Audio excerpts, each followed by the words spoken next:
ಈ ಹುಣ್ಣಿಮೆ ಮುಗಿದ ನಂತರ ಈ 7 ರಾಶಿಯವರಿಗೆ ರಾಜಯೋಗ ಪ್ರಾಪ್ತಿಯಾಗುತ್ತದೆ. ಲಕ್ಷ್ಮೀದೇವಿಯ ಆಶೀರ್ವಾದದಿಂದ ಬಾಳು ಬಂಗಾರವಾಗಿ ಹಣದ ಹೊಳೆ ಹರಿಯುತ್ತದೆ. ಹಾಗೆ ಕುಬೇರ ದೇವನ ಸಂಪೂರ್ಣ ಆಶೀರ್ವಾದ ಸಿಗಲಿದ್ದು ಜೀವನದಲ್ಲಿ ಸುಖ, ಶಾಂತಿ, ನೆಮ್ಮದಿ, ಗೆಲ್ಲುವ ಛಲ ಹೆಚ್ಚಾಗಲಿದೆ. ಹೀಗಾಗಿ ಹುಣ್ಣಿಮೆ ದಿನ 7 ರಾಶಿಯವರ ಅದೃಷ್ಟ ಮನೆ ಬಾಗಿಲಿಗೆ ಬರಲಿದೆ. ಹಾಗಾದರೆ ಆ ರಾಶಿಗಳು ಯಾವುವು, ಹಾಗೆ ಅವುಗಳಿಗೆ ಯಾವೆಲ್ಲ ರೀತಿಯ ಲಾಭಗಳು ಸಿಗಲಿವೆ ಎನ್ನುವುದನ್ನು ತಿಳಿಯೋಣ. ಅದಕ್ಕೂ ಮುಂಚೆ ನೀವಿನ್ನು ಚಾನಲ್ಗೆ ಸಬ್ಸ್ಕ್ರೈಬ್ ಆಗಿಲ್ಲ ಅಂದರೆ ಈಗಲೇ ಸಬ್ಸ್ಕ್ರೈಬ್ ಆಗಿ, ಹಾಗೆ ವಿಡಿಯೋಗೆ ಲೈಕ್ ಮಾಡಿ, ವಿಡಿಯೋ ಸ್ಕಿಪ್ ಮಾಡದೆ ಕೊನೆ ತನಕ ನೋಡಿ. ವೃಶ್ಚಿಕ ರಾಶಿ. ವೃಶ್ಚಿಕ ರಾಶಿಯ ಜನರಿಗೆ ಈ ಹುಣ್ಣಿಮೆ ಶುಭ ಹಾಗೂ ಲಾಭದಾಯಕವಾಗಿದೆ. ವೃಶ್ಚಿಕ ರಾಶಿಗೆ ಸೇರಿದ ಜನರ ಆರೋಗ್ಯವು ಅತ್ಯುತ್ತಮವಾಗಿರಲಿದೆ. ಇದರಿಂದಾಗಿ ಸಾಕಷ್ಟು ಉತ್ಸಾಹದಿಂದ ನೀವು ಇರುವಿರಿ. ಹೂಡಿಕೆಯಿಂದ ಉತ್ತಮ ಧನಯೋಗ ಪ್ರಾಪ್ತಿಯಾಗುವ ಯೋಗ ಸೃಷ್ಟಿಯಾಗುತ್ತದೆ. ಬಾಡಿಗೆ ಮನೆಯಲ್ಲಿರುವ ವೃಶ್ಚಿಕ ರಾಶಿಯ ಜನರು ತಮ್ಮದೇ ಆದ ಸ್ವಂತ ಮನೆಯನ್ನು ಪಡೆಯುವ ಕನಸು ಈಡೇರಿಸಿಕೊಳ್ಳಲು ಸಾಧ್ಯವಾಗುತ್ತದೆ. ಇದರಿಂದಾಗಿ ಸಂತೋಷ ವೃದ್ಧಿಯಾಗಲಿದೆ. ನಿರುದ್ಯೋಗಿಗಳು ಅದೃಷ್ಟದ ಸಂಪೂರ್ಣ ಬೆಂಬಲ ಪಡೆಯುತ್ತಾರೆ. ಹೊಸ ವೃತ್ತಿ ಜೀವನಕ್ಕೆ ಅವಕಾಶ ಸಿಗಲಿದೆ. ವೈವಾಹಿಕ ಜೀವನ ಸಂತೋಷದಿಂದ ಕೂಡಿರುತ್ತದೆ. ಸಂಗಾತಿಯೊಂದಿಗೆ ಮನಸ್ತಾಪ ದೂರವಾಗಿ ಸಂಬಂಧದಲ್ಲಿ ಹೊಸತನ ಹೆಚ್ಚಾಗಲಿದೆ. ಕುಂಭರಾಶಿ. ಕುಂಭರಾಶಿಯ ಅಧಿಪತಿ ಶನಿ ಗ್ರಹ ಆಗಿದೆ. ಪ್ರಸ್ತುತ ಶನಿ ಕುಂಭರಾಶಿಯಲ್ಲಿ ಹಿಮ್ಮುಖವಾಗಿ ಚಲಿಸಲಿದ್ದಾನೆ. ಈ ಹುಣ್ಣಿಮೆ ದಿನ ಶನಿಯು ಶಶ ರಾಜಯೋಗವನ್ನು ಸೃಷ್ಟಿಸುತ್ತಾನೆ. ಈ ಯೋಗದಿಂದ ಸಾಕಷ್ಟು ಲಾಭ ಸಿಗಲಿದೆ. ನಿಮ್ಮ ಶ್ರಮಕ್ಕೆ ತಕ್ಕ ಫಲ ಸಿಗಲಿದೆ. ಹೊಸ ಉದ್ಯೋಗದ ಪ್ರಸ್ತಾಪ ಬರಲಿದೆ. ನೆಮ್ಮದಿಯ ಜೀವನ ನಿಮ್ಮದಾಗಲಿದೆ. ಈ ಸಮಯದಲ್ಲಿ ಆತ್ಮವಿಶ್ವಾಸ ಹೆಚ್ಚಾಗುತ್ತದೆ. ವ್ಯವಹಾರ ಲಾಭ ತರುತ್ತದೆ. ಈ ಸಮಯದಲ್ಲಿ ನೀವು ಮಾಡಿದ ಯೋಜನೆಗಳು ಯಶಸ್ವಿಯಾಗುತ್ತವೆ. ಹೆಚ್ಚು ಹಣ ಉಳಿಯಲಿದೆ. ಕಂಕಣ ಭಾಗ್ಯ ಕೂಡಿ ಬರಲಿದೆ. ಕುಂಭರಾಶಿಗೆ ಸೇರಿದ ಜನರಿಗೆ ಸಾಕಷ್ಟು ಲಾಭ, ಸಂಪತ್ತು ವೃದ್ಧಿಯಾಗುತ್ತದೆ. ವ್ಯಾಪಾರವನ್ನು ಮಾಡುವ ಕುಂಭರಾಶಿಗೆ ಸೇರಿದ ಜನರು ತಮ್ಮ ವ್ಯಾಪಾರಿ ಜೀವನದಲ್ಲಿ ಯಶಸ್ಸು ಕಾಣುವರು. ಈ ಸಮಯದಲ್ಲಿ ನಿಮಗೆ ಆರ್ಥಿಕ ಲಾಭವಾಗುವ ಸಂಭವ ಹೆಚ್ಚಾಗಿದೆ. ಕುಂಭರಾಶಿಗೆ ಸೇರಿದ ಜನರಿಗೆ ಈ ಅವಧಿಯು ಸಂತೋಷ ಮತ್ತು ಪ್ರಗತಿಯಿಂದ ಕೂಡಿರುವುದು. ಅದರೊಂದಿಗೆ ಜೀವನದಲ್ಲಿ ನೀವು ಯಶಸ್ಸು ಗಳಿಸುವಿರಿ. ಈ ಸಮಯದಲ್ಲಿ ನಿಮಗೆ ಆರ್ಥಿಕ ಲಾಭವಾಗುವ ಸಂಭವ ಹೆಚ್ಚಾಗಿದೆ. ಕುಂಭರಾಶಿಗೆ ಸೇರಿದ ಜನರಿಗೆ ಈ ಅವಧಿಯು ಸಂತೋಷ ಮತ್ತು ಪ್ರಗತಿಯಿಂದ ಕೂಡಿರುವುದು. ಅದರೊಂದಿಗೆ ಜೀವನದಲ್ಲಿ ನೀವು ಯಶಸ್ಸು ಗಳಿಸುವಿರಿ. ಈ ಸಮಯದಲ್ಲಿ ಕುಂಭರಾಶಿಯ ಜನರ ಅದೃಷ್ಟವು ಉತ್ತಮವಾಗಿರುತ್ತದೆ. ನೀವು ಈಗಾಗಲೇ ಸಾಲವನ್ನು ನೀಡಿದರೆ ಈ ಅವಧಿಯಲ್ಲಿ ಆ ಹಣವನ್ನು ಮರಳಿ ಪಡೆಯುವ ಅವಕಾಶವಿದೆ. ವೃಷಭ ರಾಶಿ. ವೃಷಭ ರಾಶಿಯವರಿಗೆ ಬಂಪರ್ ಲಾಭವನ್ನು ತಂದುಕೊಡಲಿದೆ. ಪ್ರತಿಯೊಂದು ಕ್ಷೇತ್ರದಲ್ಲೂ ಯಶಸ್ಸು ಸಿಗುವಂತೆ ಮಾಡಲಿದೆ. ಪಿತ್ರಾರ್ಜಿತ ಆಸ್ತಿಯಿಂದಲೂ ಕೂಡ ಈ ಸಂದರ್ಭದಲ್ಲಿ ವೃಷಭ ರಾಶಿಯವರು ಹಣವನ್ನು ಸಂಪಾದನೆ ಮಾಡುವಿರಿ. ಸಾಕಷ್ಟು ದೊಡ್ಡ ಮಟ್ಟದಲ್ಲಿ ನೀವು ಲಾಭ ಗಳಿಸಲು ಕುಬೇರನ ಆಶೀರ್ವಾದ ಸಿಗಲಿದೆ. ಉದ್ಯೋಗದಲ್ಲಿ ಪ್ರಮೋಷನ್ ಹಾಗೂ ವ್ಯಾಪಾರದಲ್ಲಿ ಕೈತುಂಬ ಹಣ ಪ್ರಾಪ್ತಿಯಾಗಲಿದೆ. ಆರೋಗ್ಯ ಉತ್ತಮವಾಗಿರಲಿದ್ದು ಸಂಗಾತಿಯೊಂದಿಗಿನ ಸಂತೋಷದ ಕ್ಷಣಗಳನ್ನು ಕಳೆಯುವಿರಿ. ವೃಷಭ ರಾಶಿಗೆ ಸೇರಿದ ಜನರಿಗೆ ತುಂಬ ಉತ್ತಮವಾಗಿರುವುದು. ಸಾಮಾಜಿಕ ಕಾರ್ಯಗಳಲ್ಲಿ ನಿಮ್ಮ ಆಸಕ್ತಿಯು ಈ ಅವಧಿಯಲ್ಲಿ ಹೆಚ್ಚಾಗಲಿದೆ. ಹಣಕ್ಕೆ ಸಂಬಂಧಿಸಿದ ವಿಷಯಗಳಲ್ಲಿ ವೃಷಭ ರಾಶಿಗೆ ಸೇರಿದ ಜನರು ಬಹಳಷ್ಟು ಲಾಭವನ್ನು ಪಡೆಯುವ ಸಂಭವವಿದೆ. ಕೆಲಸದ ಸ್ಥಳದಲ್ಲಿ ಈ ರಾಶಿಗೆ ಸೇರಿದ ಜನರಿಗೆ ಸಹೋದ್ಯೋಗಿಗಳ ಸಂಪೂರ್ಣ ಬೆಂಬಲ ದೊರಕುವುದು. ವೃಷಭ ರಾಶಿಗೆ ಸೇರಿದ ಜನರಿಗೆ ಗುರುವಿನ ಕೃಪೆಯಿಂದಾಗಿ ಈ ಸಮಯದಲ್ಲಿ ಬಡ್ತಿಯನ್ನು ಪಡೆಯುವ ಶುಭಯೋಗವಿದೆ. ನಿಮ್ಮ ಪ್ರೀತಿ ಪಾತ್ರರೊಂದಿಗೆ ನೀವು ಉತ್ತಮವಾದ ಸಮಯವನ್ನು ಕಳೆಯುವಿರಿ. ಜೊತೆಗೆ ನಿಮ್ಮ ಸಂಬಂಧ ಸಾಕಷ್ಟು ಸುಧಾರಣೆಯನ್ನು ಹೊಂದುವುದು. ವೃಷಭ ರಾಶಿಗೆ ಸೇರಿದ ಜನರು ಈ ಅವಧಿಯಲ್ಲಿ ಸಮಾಜದಲ್ಲಿ ಸಾಕಷ್ಟು ಗೌರವ ಮತ್ತು ಖ್ಯಾತಿಯನ್ನು ಗಳಿಸುವ ಅವಕಾಶ ದೊರಕುವುದು. ಸಿಂಹರಾಶಿ. ಸಿಂಹರಾಶಿಯವರು ಈ ಸಮಯದಲ್ಲಿ ವಾಹನ ಹಾಗೂ ಆಸ್ತಿ ಖರೀದಿ ಮಾಡಲಿದ್ದಾರೆ. ಯಾವುದೇ ಕ್ಷೇತ್ರದಲ್ಲಿ ಹಣ ಹೂಡಿಕೆ ಮಾಡಿದರೂ ಹಣ ಕಟ್ಟಿಟ್ಟ ಬುತ್ತಿ. ಶತ್ರುಗಳ ವಿರುದ್ಧ ಗೆಲುವು ಸಾಧಿಸುವಿರಿ. ಸಂಗಾತಿ ಜೊತೆಗೆ ಪ್ರವಾಸ ಹೋಗುವಿರಿ. ಸುಖದ ಜೀವನದಲ್ಲಿ ಇನ್ನಷ್ಟು ವೃದ್ಧಿಯನ್ನು ಕಾಣುವಿರಿ. ಯಾವುದೇ ಕ್ಷೇತ್ರದಲ್ಲಾಗಲಿ ಕಠಿಣವಾದ ಸ್ಪರ್ಧಿ ನೀವಾಗಿರುತ್ತೀರಿ. ಹಣದ ಹರಿವು ಕೂಡ ಹೆಚ್ಚಾಗಲಿದೆ. ಈ ಅವಧಿಯಲ್ಲಿ ನೀವು ಯಶಸ್ಸನ್ನು ಪಡೆಯಲು ಉತ್ತಮ ಅವಕಾಶಗಳು ಕೂಡಿ ಬರುವುದು. ಸಿಂಹರಾಶಿಗೆ ಸೇರಿದ ಜನರ ಆರ್ಥಿಕ ಪರಿಸ್ಥಿತಿ ಮೊದಲಿಗಿಂತ ಈ ಅವಧಿಯಲ್ಲಿ ಸಾಕಷ್ಟು ಸುಧಾರಣೆಯನ್ನು ಹೊಂದುವುದು. ಹಣಕ್ಕೆ ಸಂಬಂಧಿಸಿದ ವಿಷಯಗಳಲ್ಲಿ ನೀವು ಸಾಕಷ್ಟು ವೃದ್ಧಿಯನ್ನು ಹೊಂದುವುದರೊಂದಿಗೆ ಬಹಳಷ್ಟು ಯಶಸ್ಸು ಗಳಿಸುವ ಉತ್ತಮ ಯೋಗವು ಈ ಅವಧಿಯಲ್ಲಿ ಕೂಡಿ ಬರಲಿದೆ. ಹಾಗಾಗಿ ಸಿಂಹರಾಶಿಗೆ ಸೇರಿದ ಜನರು ಈ ಅವಧಿಯಲ್ಲಿ ವಾದ ವಿವಾದಗಳಿಂದ ದೂರವಿರುವುದು ಉತ್ತಮ. ಇದರಿಂದಾಗಿ ನಿಮ್ಮ ಸಂಬಂಧಗಳು ಮೊದಲಿಗಿಂತಲೂ ಗುರುವಿನ ಕೃಪೆಯಿಂದಾಗಿ ಈ ಅವಧಿಯಲ್ಲಿ ಉತ್ತಮವಾಗಿರುವುದು. ಮಕರ ರಾಶಿ. ಈ ಸಮಯದಲ್ಲಿ ಶನಿದೇವ ಮಕರ ರಾಶಿಯವರಿಗೆ ವಿಶೇಷವಾಗಿ ದಯೆ ತೋರುತ್ತಾನೆ. ಶನಿ ಮಕರ ರಾಶಿಯ ಅಧಿಪತಿಯಾಗಿದ್ದು ಅದೃಷ್ಟವನ್ನು ಬೆಳಗಿಸುತ್ತಾನೆ. ನಿಮ್ಮ ಆರ್ಥಿಕ ಜೀವನ ಸುಧಾರಿಸಲಿದೆ. ಉತ್ತಮ ಸಮಯ ಇದಾಗಿರುತ್ತದೆ. ಈ ಅವಧಿಯಲ್ಲಿ ನೀವು ಕೆಲಸ ಮತ್ತು ಪ್ರಗತಿಯಲ್ಲಿ ನೀವು ಗಮನಾರ್ಹ ಪ್ರಗತಿಯನ್ನು ಕಾಣುವಿರಿ. ಬಹಳಷ್ಟು ಹಣ ಗಳಿಸಿ ಹಣ ಉಳಿಸುವಿರಿ. ಆರ್ಥಿಕ ಸ್ಥಿತಿ ಬಲಗೊಳ್ಳುತ್ತದೆ. ಹೊಸ ಉದ್ಯೋಗ ಅವಕಾಶ ಸಿಗಲಿದೆ. ವ್ಯಾಪಾರ ಕೂಡ ವೃದ್ಧಿಯಾಗಲಿದೆ. ಮಕರ ರಾಶಿಗೆ ಸೇರಿದ ಜನರಿಗೆ ಕಾರ್ತಿಕ ಬಹಳಷ್ಟು ಶುಭವನ್ನುಂಟು ಮಾಡಲಿದೆ. ಸಮಾಜದಲ್ಲಿ ನೀವು ನಿಮ್ಮದೇ ಆದಂತಹ ಉತ್ತಮ ಹೆಸರನ್ನು ಈ ಸಮಯದಲ್ಲಿ ಗಳಿಸುವಿರಿ. ಗುರುವಿನ ಕೃಪೆಯಿಂದಾಗಿ ನಿಮ್ಮ ಸಂಬಂಧಗಳು ಆ ಅವಧಿಯಲ್ಲಿ ಸುಧಾರಿಸಲಿವೆ. ಮಕರ ರಾಶಿಗೆ ಸೇರಿದ ಜನರ ಮನೆಯಲ್ಲಿ ಗುರುವಿನ ಕೃಪೆಯಿಂದಾಗಿ ಮಂಗಳ ಕಾರ್ಯಗಳು ನಡೆಯುವ ಸಾಧ್ಯತೆ ಇದೆ. ಅವಿವಾಹಿತರಿಗೆ ಈ ಅವಧಿಯಲ್ಲಿ ಗುರುವಿನ ವಿಶೇಷ ಅನುಗ್ರಹದಿಂದಾಗಿ ವಿವಾಹ ಯೋಗ ಕೂಡಿ ಬರಲಿದೆ. ಮಕರ ರಾಶಿಗೆ ಸೇರಿದ ಜನರ ಆರ್ಥಿಕ ಪರಿಸ್ಥಿತಿಯು ಮೊದಲಿಗಿಂತ ಈ ಸಮಯದಲ್ಲಿ ಉತ್ತಮವಾಗಿರುವುದರಿಂದ ನಿಮ್ಮ ಆದಾಯದಲ್ಲಿ ಸಾಕಷ್ಟು ವೃದ್ಧಿಯನ್ನು ನೀವು ನೋಡಬಹುದು. ಮಿಥುನ ರಾಶಿ. ಮಿಥುನ ರಾಶಿಯವರಿಗೆ ಸಾಕಷ್ಟು ಪ್ರಯೋಜನಗಳನ್ನು ನೀಡಲಿದೆ. ಬಡ್ತಿ ಸಿಗಲಿದೆ. ಒಳ್ಳೆಯ ಸುದ್ದಿ ಬರಬಹುದು. ಹಳೆಯ ಸಮಸ್ಯೆಗಳಿಗೆ ಪರಿಹಾರ ಸಿಗಲಿದೆ. ವ್ಯಾಪಾರಸ್ಥರು ಹೊಸ ಎತ್ತರಕ್ಕೆ ತಲುಪುತ್ತಾರೆ. ಆದಾಯದ ಮೂಲಗಳನ್ನು ಕಂಡುಕೊಳ್ಳುವಿರಿ.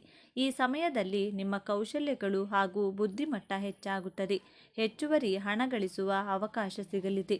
ಹೂಡಿಕೆಯಿಂದಲೂ ಲಾಭ ಸಿಗಲಿದೆ. ವೈವಾಹಿಕ ಜೀವನ ಸುಖವಾಗಿರುತ್ತದೆ. ಬುಧಗ್ರಹದ ಅನುಗ್ರಹದಿಂದ ಸಂಪತ್ತು ಕೂಡ ಹೆಚ್ಚಾಗಲಿದೆ. ಮಿಥುನ ರಾಶಿಗೆ ಸೇರಿದ ಜನರಿಗೆ ಸಾಕಷ್ಟು ಆರ್ಥಿಕ ಲಾಭವನ್ನು ಗಳಿಸುವುದರೊಂದಿಗೆ ವೃತ್ತಿ ಜೀವನದಲ್ಲಿ ಪ್ರಗತಿ ಲಭಿಸುವುದು. ಇದರೊಂದಿಗೆ ಸಮಾಜದಲ್ಲಿ ನಿಮ್ಮ ಗೌರವ, ಖ್ಯಾತಿ ಮತ್ತು ಪ್ರತಿಷ್ಠೆ ಬಹಳಷ್ಟು ವೃದ್ಧಿಯಾಗಲಿದೆ. ಈ ಸಮಯದಲ್ಲಿ ಮಿಥುನ ರಾಶಿಗೆ ಸೇರಿದ ಜನರು ಅತ್ಯಂತ ಹೆಚ್ಚಿನ ಆತ್ಮವಿಶ್ವಾಸ ಮತ್ತು ಉತ್ಸಾಹದಿಂದಿರುವುದನ್ನು ಕಾಣಬಹುದಾಗಿದೆ. ಮಿಥುನ ರಾಶಿಯವರು ಸಮಾಜದಲ್ಲಿ ಗೌರವವನ್ನು ಪಡೆಯುವರು.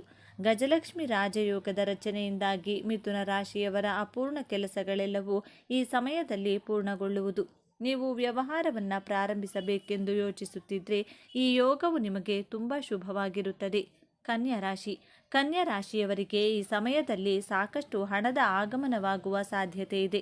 ಪ್ರತಿಯೊಂದು ಕ್ಷೇತ್ರದಲ್ಲೂ ಯಶಸ್ಸನ್ನು ಸಾಧಿಸುವಿರಿ. ಉದ್ಯೋಗದಲ್ಲೂ ಕೂಡ ನಿಮ್ಮ ಹಿರಿಯ ಅಧಿಕಾರಿಗಳು, ಸಹೋದ್ಯೋಗಿಗಳು ನಿಮಗೆ ಬೆಂಬಲವಾಗಿರಲಿದ್ದಾರೆ. ವ್ಯಾಪಾರದಲ್ಲಿ ನಿರೀಕ್ಷಿತ ಲಾಭ ಗಳಿಸಲು ನಿಮಗೆ ಸಾಧ್ಯವಾಗುತ್ತದೆ. ನೀವು ಪಡುವ ಪರಿಶ್ರಮಕ್ಕೆ ಸರಿಯಾದ ಪ್ರತಿಫಲ ಸಿಗಲಿದೆ. ಸಂತೋಷದ ಜೀವನ ಆಗಮನವಾಗಲಿದೆ. ವ್ಯಾಪಾರದಲ್ಲಿ ವೃದ್ಧಿಯಾಗುವುದು. ಕನ್ಯಾ ರಾಶಿಗೆ ಸೇರಿದ ಜನರಿಗೆ ಸಾಕಷ್ಟು ಲಾಭದಾಯಕವಾಗಿರಲಿದೆ. ಯಾವುದೇ ಕಾರಣವಿಲ್ಲದೆ ನೀವು ಒತ್ತಡಗಳಿಂದ ಮುಕ್ತಿಯನ್ನು ಪಡೆಯುವಿರಿ. ಕನ್ಯಾ ರಾಶಿಗೆ ಸೇರಿದ ಜನರು ಸಮಾಜದಲ್ಲಿ ತಮ್ಮದೇ ಆದಂತಹ ಗುರುತನ್ನು ಹೊಂದಲು ಈ ಅವಧಿಯಲ್ಲಿ ಉತ್ತಮ ಅವಕಾಶ ದೊರಕುವುದು. ನಿಮ್ಮ ಅಪೂರ್ಣ ಕೆಲಸವನ್ನು ಈ ಸಮಯದಲ್ಲಿ ನೀವು ಯಶಸ್ಸಿನೊಂದಿಗೆ ಪೂರ್ಣಗೊಳಿಸುವಿರಿ. ಈಗಾಗಲೇ ನೀವು ಧನಹಾನಿಯಿಂದ ಒತ್ತಡಕ್ಕೆ ಒಳಗಾಗಿದ್ದರೆ ಗುರುವಿನ ಕೃಪೆಯಿಂದಾಗಿ ಈ ಸಮಯದಲ್ಲಿ ನೀವು ಲಾಭವನ್ನು ಪಡೆಯುವ ಶುಭಯೋಗವಿದೆ. ಕೆಲಸವನ್ನು ಮಾಡುವ ಕನ್ಯಾ ರಾಶಿಗೆ ಸೇರಿದ ಜನರು ಪ್ರಗತಿಯನ್ನು ಹೊಂದುವುದರೊಂದಿಗೆ ಉತ್ತಮ ಲಾಭವನ್ನು ಗಳಿಸುವ ಅವಕಾಶ ಲಭಿಸುವುದು. ಸ್ನೇಹಿತರೆ, ಈ ಮಾಹಿತಿ ನಿಮಗೆ ಇಷ್ಟವಾಗಿದ್ದಲ್ಲಿ ದಯವಿಟ್ಟು ಶೇರ್ ಮಾಡಿ, ಲೈಕ್ ಮಾಡಿ ಮತ್ತು ನಮ್ಮ ಚಾನಲ್ಗೆ ಸಬ್ಸ್ಕ್ರೈಬ್ ಆಗಿ. ಎಲ್ಲರೂ ಭಕ್ತಿಯಿಂದ ಓಂ ಶ್ರೀ ಮಹಾಲಕ್ಷ್ಮೀ ನಮಃ ಅಂತ ಕಮೆಂಟ್ ಮಾಡಿ. ಈ ಶಕ್ತಿಶಾಲಿ ಹುಣ್ಣಿಮೆ ದಿನದಂದು ಒಮ್ಮೆಯಾದರೂ ತೆಂಗಿನಕಾಯಿಯೊಂದಿಗೆ ಹೀಗೆ ಮಾಡಬೇಕು. ಹೀಗೆ ಮಾಡೋದ್ರಿಂದ ಅಪಾರ ಧನ ಲಾಭವಾಗುತ್ತದೆ. ತೆಂಗಿನಕಾಯಿಯೊಂದಿಗೆ ಹೀಗೆ ಮಾಡಿದರೆ ನಿಮ್ಮ ಹಣೆಬರಹ ಬದಲಾಗುತ್ತದೆ. ಅಪಾರ ಧನ ಲಾಭವಾಗುತ್ತದೆ. ತೆಂಗಿನಕಾಯಿಯೊಂದಿಗೆ ದೀಪವನ್ನು ಬೆಳಗಿಸಿದರೆ ಕೋಟಿ ಪೂಜೆಗಳ ಪುಣ್ಯ ಫಲವನ್ನು ಪಡೆಯಬಹುದು ಎಂದು ಶಾಸ್ತ್ರಗಳು ಹೇಳುತ್ತವೆ. ಸಕಲ ಸಂಪತ್ತುಗಳನ್ನು ತರುವ ದೀಪವೇ ತೆಂಗಿನಕಾಯಿಯಿಂದ ಬೆಳಗಿಸುವ ದೀಪ. ಈ ದೀಪವನ್ನು ಬೆಳಗಿಸುವುದರಿಂದ ನೀವು ಅನೇಕ ಶುಭ ಫಲಿತಾಂಶಗಳನ್ನು ಪಡೆಯಬಹುದು. ಜೀವನದಲ್ಲಿ ಒಮ್ಮೆಯಾದರೂ ತೆಂಗಿನಕಾಯಿಯಿಂದ ದೀಪವನ್ನು ಬೆಳಗಿಸಬೇಕು ಎಂದು ಪುರಾಣಗಳು ಹೇಳುತ್ತವೆ. ಮನೆಗೆ ಯಾವುದೇ ಕಷ್ಟಗಳಿದ್ದರೂ ನಿಮ್ಮ ಎಲ್ಲ ಕಷ್ಟಗಳನ್ನು ನಿವಾರಿಸಲು ಕುಟುಂಬ ಸಮಸ್ಯೆಗಳು, ಅನಾರೋಗ್ಯ ಸಮಸ್ಯೆಗಳು, ಹಣದ ಸಮಸ್ಯೆಗಳು, ಸಾಲದ ತೊಂದರೆಗಳು, ಹೀಗೆ ಯಾವುದೇ ಸಮಸ್ಯೆಯಾದರೂ ಒಮ್ಮೆ ಆದರೂ ಈ ದೀಪವನ್ನು ಬೆಳಗಿಸಿ ನೋಡಿ. ಖಂಡಿತವಾಗಿಯೂ ನಿಮ್ಮ ಸಮಸ್ಯೆಗಳು ದೂರವಾಗುತ್ತವೆ. ಈ ದೀಪವನ್ನು ಬೆಳಗಿಸಿದರೆ ಆ ಪರಮೇಶ್ವರನ ಅನುಗ್ರಹದಿಂದ ಖಂಡಿತವಾಗಿಯೂ ನಿಮ್ಮ ಎಲ್ಲ ಕಷ್ಟಗಳು ದೂರವಾಗುತ್ತವೆ. ನೀವು ಬಯಸಿದ ಆಸೆಗಳು ಈಡೇರುತ್ತವೆ. ತೆಂಗಿನಕಾಯಿ ದೀಪವನ್ನು ಬೆಳಗಿಸಬೇಕು ಅಂದರೆ ಯಾವ ನಿಯಮಗಳನ್ನು ಪಾಲಿಸಬೇಕು ಎಂಬುದರ ಬಗ್ಗೆ ಈಗ ನಾವು ಈ ವಿಡಿಯೋ ಮೂಲಕ ವಿವರವಾಗಿ ತಿಳಿದುಕೊಳ್ಳೋಣ.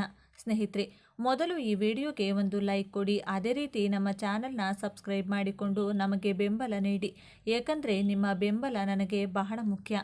ಎಲ್ಲರೂ ಭಕ್ತಿಯಿಂದ ಓಂ ನಮಃ ಶಿವಾಯ ಅಂತ ಕಮೆಂಟ್ ಮಾಡಿ. ದೇವತೆಗಳಿಗೂ ದೇವರಾದ ಪರಮೇಶ್ವರನಿಗೆ 3 ಕಣ್ಣುಗಳಿವೆ. ಅದೇ ರೀತಿ ತೆಂಗಿನಕಾಯಿಗೂ 3 ಕಣ್ಣುಗಳಿವೆ. ಆದ್ದರಿಂದ ಪರಮೇಶ್ವರನಿಗೂ ಮತ್ತು ತೆಂಗಿನಕಾಯಿಗೂ ಬಹಳ ನಂಟಿದೆ.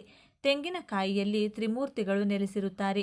ಸಂಪತ್ತಿನ ದೇವತೆಯಾದ ಶ್ರೀ ಮಹಾಲಕ್ಷ್ಮಿ ದೇವಿಗೂ ಕೂಡ ತೆಂಗಿನಕಾಯಿ ಅಂದರೆ ಬಹಳ ಇಷ್ಟ. ಮುಕ್ಕೋಟಿ ದೇವತೆಗಳಿಗೂ ತೆಂಗಿನಕಾಯಿ ಬಹಳ ಪ್ರಿಯವಾದದ್ದು. ಆದ್ದರಿಂದ ನಾವು ಪೂಜೆ ಮಾಡುವಾಗ, ದೇವಸ್ಥಾನಕ್ಕೆ ಹೋಗುವಾಗ ಖಂಡಿತವಾಗಿಯೂ ದೇವರಿಗೆ ತೆಂಗಿನಕಾಯಿ ಒಡೆಯುತ್ತೇವೆ.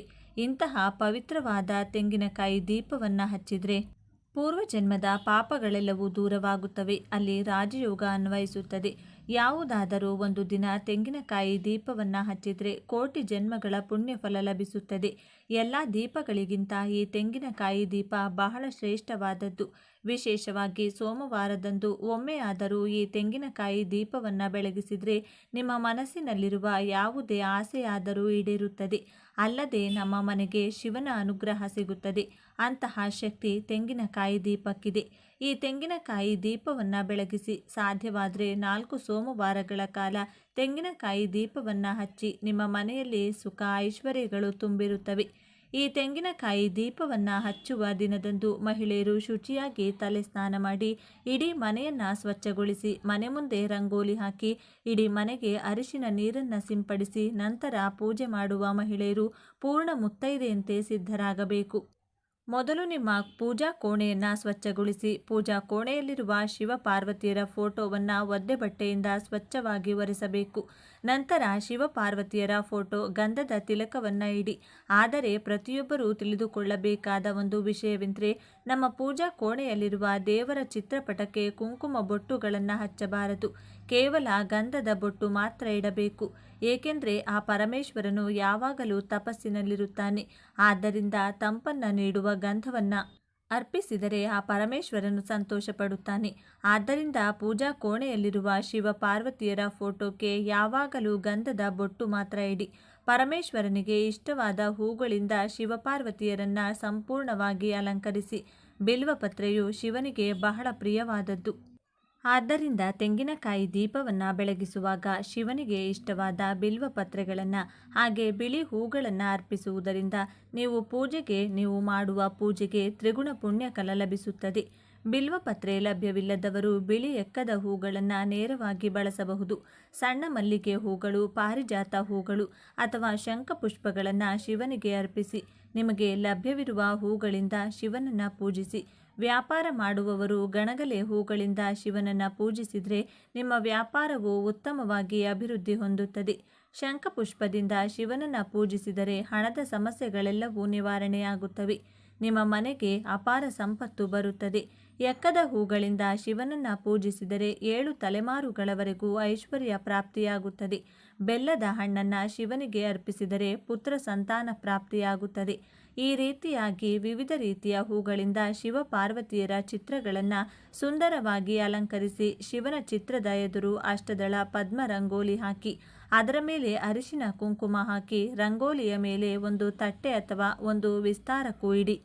ಸ್ಟೀಲ್ ತಟ್ಟೆಗಳನ್ನು ಮಾತ್ರ ಬಳಸಬಾರದು. ಈ ತಟ್ಟೆಗಳ ಮೇಲೆ ಗಂಧದಿಂದ ಓಂ ಎಂದು ಬರೆಯಿರಿ. ನಂತರ ಈ ತಟ್ಟೆಯ ಮೇಲೆ 3 ಹಿಡಿ ಅಕ್ಕಿ ಹಾಕಿ ಆ ಅಕ್ಕಿಯ ಮೇಲೆ ಸ್ವಲ್ಪ ಅರಿಶಿನ ಕುಂಕುಮ ಹಾಕಿ ಈ ಅಕ್ಕಿಯ ಮೇಲೆ ತೆಂಗಿನ ಚಿಪ್ಪನ್ನು ಇಟ್ಟು ದೀಪವನ್ನು ಬೆಳಗಿಸಬೇಕು. ಆದ್ದರಿಂದ ಮೊದಲು ಒಂದು ಉತ್ತಮ ತೆಂಗಿನಕಾಯಿಯನ್ನು ತೆಗೆದುಕೊಂಡು ಅದನ್ನು ಕೈಯಲ್ಲಿ ಹಿಡಿದು ಮನಸ್ಸನ್ನು ಕೇಂದ್ರೀಕರಿಸಿ ಶಿವನಿಗೆ ನಮಸ್ಕರಿಸಿ ನಿಮ್ಮ ಗೋತ್ರ ನಾಮಗಳನ್ನು ಸಂಕಲ್ಪ ಮಾಡಿಕೊಂಡು ತೆಂಗಿನಕಾಯಿಯನ್ನು ಒಡೆದು ಅದರಲ್ಲಿರುವ ನೀರನ್ನು ಒಂದು ಗ್ಲಾಸ್ನಲ್ಲಿ ಸುರಿಯಿರಿ. ಪಕ್ಕಕ್ಕೆ ಇಡಿ. ತೆಂಗಿನಕಾಯಿ 2 ಸಮಾನ ಭಾಗಗಳಾಗಿ ಒಡೆಯಬೇಕು. ಅಂದರೆ ಸಮಾನವಾಗಿ ಒಡೆಯಬೇಕು. 3 ಕಣ್ಣುಗಳಿರುವ ತೆಂಗಿನ ಚಿಪ್ಪನ್ನು ತೆಗೆದುಕೊಂಡು ನಾರನ್ನು ಸಂಪೂರ್ಣವಾಗಿ ತೆಗೆದುಹಾಕಿ ತಟ್ಟೆಯಲ್ಲಿರುವ ಅಕ್ಕಿಯ ಮೇಲೆ ಇಟ್ಟು ಕೊನೆಯಲ್ಲಿ ನಮಸ್ಕರಿಸಿ. ಈ ತೆಂಗಿನ ಚಿಪ್ಪಿಗೆ ಕುಂಕುಮದ ಬೊಟ್ಟಿಟ್ಟು ಎಳ್ಳೆಣ್ಣೆ ಅಥವಾ ತೆಂಗಿನ ಎಣ್ಣೆ ಅಥವಾ ಹಸುವಿನ ತುಪ್ಪವನ್ನು ಸುರಿಯಬೇಕು. ಎಳ್ಳೆಣ್ಣೆಯಿಂದ ದೀಪವನ್ನು ಬೆಳಗಿಸಿದರೆ ಕುಜದೋಷಗಳು, ರಾಹುಕೇತು ದೋಷಗಳು, ಅಷ್ಟಮ ಶನಿ ದೋಷಗಳು, ಹೀಗೆ ನಿಮ್ಮ ಜಾತಕದಲ್ಲಿರುವ ಎಲ್ಲ ದೋಷಗಳು ನಿವಾರಣೆಯಾಗುತ್ತವೆ. ತೆಂಗಿನ ಎಣ್ಣೆಯಿಂದ ದೀಪ ಹಚ್ಚಿದರೆ ನಿಮ್ಮ ಹಣದ ಸಮಸ್ಯೆಗಳು, ಸಾಲದ ಸಮಸ್ಯೆಗಳೆಲ್ಲವೂ ದೂರವಾಗುತ್ತವೆ. ಇನ್ನು ಎಲ್ಲಕ್ಕಿಂತ ಇದು ತುಂಬ ಶ್ರೇಷ್ಠವಾದದ್ದು. ಹಸುವಿನ ತುಪ್ಪದಿಂದ ದೀಪ ಹಚ್ಚಿದರೆ ಮುಕ್ಕೋಟಿ ದೇವತೆಗಳು ಸಂತೃಪ್ತರಾಗುತ್ತಾರೆ. ಈ ರೀತಿ ನಿಮಗೆ ಲಭ್ಯವಿರುವ ಎಣ್ಣೆಯನ್ನು ತೆಂಗಿನ ಚಿಪ್ಪಿನಲ್ಲಿ ಹಾಕಿ 3 ಜ್ಯೋತಿಗಳನ್ನು ಹಚ್ಚಬೇಕು. 2 ಬತ್ತಿಗಳನ್ನು ಸೇರಿಸಿ 1 ಜ್ಯೋತಿ ಹಚ್ಚಿ, ಹೀಗೆ ಒಟ್ಟು 6 ಬತ್ತಿಗಳಿಂದ 3 ಜ್ಯೋತಿಗಳನ್ನು ಹಚ್ಚಬೇಕು. ಈ ದೀಪವನ್ನು ಬೆಳಗಿದ ತಕ್ಷಣ 3 ಕೋಟಿ ದೇವರುಗಳು ಪ್ರತ್ಯಕ್ಷರಾಗುತ್ತಾರೆ. ಆದ್ದರಿಂದ ಈ ತೆಂಗಿನ ದೀಪಕ್ಕೆ ನಮಸ್ಕರಿಸಿ ನಿಮ್ಮ ಎಲ್ಲ ಕಷ್ಟಗಳು ಬೇಗನೆ ದೂರವಾಗಬೇಕೆಂದು ಆ ಪರಮೇಶ್ವರನಿಗೆ ಹೇಳಿಕೊಂಡು ನಮಸ್ಕರಿಸಿ. ಅದೇ ರೀತಿ ದೀಪದ ಬಳಿ ಹೂಗಳು ಮತ್ತು ಅಕ್ಷತೆಗಳನ್ನು ಹಾಕಿ ತೆಂಗಿನಕಾಯಿ ಒಡೆದಾಗ ತೆಂಗಿನ ನೀರು ಬರುತ್ತದೆ ಅಲ್ಲವೇ, ಆ ತೆಂಗಿನ ನೀರನ್ನು ಪೂಜೆಯ ಹಿನ್ನೆಲೆಯಾಗಿ ಇಟ್ಟುಕೊಳ್ಳಬಹುದು. ಅದೇ ರೀತಿ ನೀವು ತೆಂಗಿನಕಾಯಿ ಒಡೆದಾಗ 2ನೇ ಸುತ್ತಿರುತ್ತದೆ ಅಲ್ಲವೇ, ಆ ಚಕ್ಕೆ ಇರುವ ತೆಂಗಿನಕಾಯಿಯನ್ನು ಸಣ್ಣ ಸಣ್ಣ ತುಂಡುಗಳಾಗಿ ಕತ್ತರಿಸಿ ಅದಕ್ಕೆ ಸ್ವಲ್ಪ ಸಕ್ಕರೆ ಬೆರೆಸಿ ಶಿವಯ್ಯನಿಗೆ ನೈವೇದ್ಯವಾಗಿ ಅರ್ಪಿಸಬಹುದು. ಇನ್ನು ಕೊನೆಯದಾಗಿ ಈ ತೆಂಗಿನಕಾಯಿ ದೀಪಕ್ಕೆ ಆರತಿ ಬೆಳಗಿ ಶಿವಯ್ಯನಿಗೆ ನಮಸ್ಕಾರ ಮಾಡಿ 3 ಪ್ರದಕ್ಷಿಣೆಗಳನ್ನು ಮಾಡಿ ನಿಮ್ಮ ಪೂಜೆಯನ್ನು ಮುಗಿಸಬಹುದು. ಈ ದೀಪವನ್ನು ಬೆಳಗಿದ್ರೆ ನಿಮ್ಮ ಕುಟುಂಬಕ್ಕೆ ಶಿವಯ್ಯನ ಸಂಪೂರ್ಣ ಅನುಗ್ರಹ ಲಭಿಸುತ್ತದೆ. ನಿಮ್ಮ ಕುಟುಂಬಕ್ಕೆ ಯಾವುದೇ ಕಷ್ಟಗಳು ಬರದಂತೆ ಆ ಪರಮೇಶ್ವರನು ರಕ್ಷಿಸುತ್ತಾನೆ. ಆದ್ದರಿಂದ ಒಮ್ಮೆಯಾದರೂ ತೆಂಗಿನಕಾಯಿ ದೀಪವನ್ನು ಹೀಗೆ ಬೆಳಗಿಸಿ ಶುಭ ಫಲಿತಾಂಶಗಳನ್ನು ಪಡೆಯಿರಿ. ಈ ದಿನ ಈ ಎಲೆಯನ್ನು ಮರೆಯದೆ ತಿನ್ನಬೇಕು. ತಿನ್ನೋದ್ರಿಂದ ನಿಮ್ಮ ಮನೆಯಲ್ಲಿ ಹಣದ ಮಳೆ ಸುರಿಯುತ್ತದೆ, ಕೇಳರಿಯದ ಅದೃಷ್ಟ ಬರುತ್ತದೆ, ಅಂತ್ಯವಿಲ್ಲದ ಐಶ್ವರ್ಯ ಪ್ರಾಪ್ತಿಯಾಗುತ್ತದೆ, ಆರೋಗ್ಯ ಸಮಸ್ಯೆಗಳು ದೂರವಾಗುತ್ತವೆ. ಈ ಎಲೆಯನ್ನು ತಿನ್ನುವುದು ಆರೋಗ್ಯಕ್ಕೆ ತುಂಬ ಒಳ್ಳೆಯದು ಎಂದು ಶಾಸ್ತ್ರಗಳು ಸಹ ಹೇಳುತ್ತವೆ. ಒಮ್ಮೆ ಆದರೂ ಬಸಳೆ ಸೊಪ್ಪಿನ ಎಲೆಗಳನ್ನು ತಿನ್ನಬೇಕೆಂದು ಶಾಸ್ತ್ರಗಳು ಹೇಳುತ್ತವೆ. ಅಂದರೆ ಬಸಳೆ ಸೊಪ್ಪನ್ನು ಬೇಯಿಸಿ ತಿನ್ನಬೇಕು ಅಥವಾ ಪಲ್ಯವನ್ನಾದರೂ ಮಾಡಿಕೊಂಡು ತಿನ್ನಬೇಕು. ಅನೇಕರಿಗೆ ಈ ವಿಷಯ ತಿಳಿದಿದೆ. ಈ ಬಸಳೆ ಸೊಪ್ಪನ್ನು ತಿನ್ನೋದ್ರಿಂದ ಕೇಳರಿಯದ ಅದೃಷ್ಟ ನಮ್ಮನ್ನು ಆವರಿಸುತ್ತದೆ, ಅಕ್ಷಯ ಐಶ್ವರ್ಯ ಬರುತ್ತದೆ, ಶಿವಾನುಗ್ರಹ ಉಂಟಾಗುತ್ತದೆ, ಆರೋಗ್ಯಕ್ಕೂ ಕೂಡ ತುಂಬ ಒಳ್ಳೆಯದು. ಆದ್ದರಿಂದ ಒಮ್ಮೆ ಆದರೂ ಬಸಳೆ ಸೊಪ್ಪನ್ನು ತಿನ್ನಿ. ಬಸಳೆ ಸೊಪ್ಪು ತುಂಬ ಒಳ್ಳೆಯದು. ಬಸಳೆ ಸೊಪ್ಪು ತಿನ್ನೋದ್ರಿಂದ ಚುರುಕುತನ ಹೆಚ್ಚುತ್ತದೆ. ಬಸಳೆ ಸೊಪ್ಪು ನಮ್ಮ ರಾಜ್ಯಗಳಲ್ಲಿ ಹೇರಳವಾಗಿ ಸಿಗುತ್ತದೆ. ಈ ಎಲೆ ತಿನ್ನೋದ್ರಿಂದ ಮಾನಸಿಕ ರೋಗಗಳು ಕಡಿಮೆಯಾಗುತ್ತವೆ. ಅಷ್ಟೇ ಅಲ್ಲದೆ ಈ ಎಲೆಗಳನ್ನು ತಿನ್ನೋದ್ರಿಂದ ದೇಹದಲ್ಲಿನ ತ್ಯಾಜ್ಯಗಳು ಹೊರಹಾಕಲ್ಪಡುತ್ತವೆ, ಕಣ್ಣಿನ ದೃಷ್ಟಿ ಸುಧಾರಿಸುತ್ತದೆ. ಈ ಮಾಹಿತಿ ನಿಮಗೆ ಇಷ್ಟವಾಗಿದೆ ಎಂದು ನಾನು ಭಾವಿಸ್ತೇನೆ. ಈ ಮಾಹಿತಿಯನ್ನು ಲೈಕ್ ಮಾಡಿ, ಶೇರ್ ಮಾಡಿ, ನಮ್ಮ ಚಾನಲ್ನ ತಪ್ಪದೇ ಸಬ್ಸ್ಕ್ರೈಬ್ ಮಾಡಿಕೊಳ್ಳಿ. ಒಂದೊಳ್ಳೆ ಮಾಹಿತಿಯೊಂದಿಗೆ ಪುನಃ ಭೇಟಿಯಾಗೋಣ. ಅಲ್ಲಿಯವರೆಗೂ ನೋಡ್ತಾ ಇರಿ ನಮ್ಮ ಚಾನಲ್ನ. ಎಲ್ಲರೂ ಭಕ್ತಿಯಿಂದ ಓಂ ನಮಃ ಶಿವಾಯ ಅಂತ ಕಮೆಂಟ್ ಮಾಡಿ. ಎಲ್ಲರಿಗೂ ಒಳ್ಳೆಯದಾಗಲಿ. ಧನ್ಯವಾದಗಳು.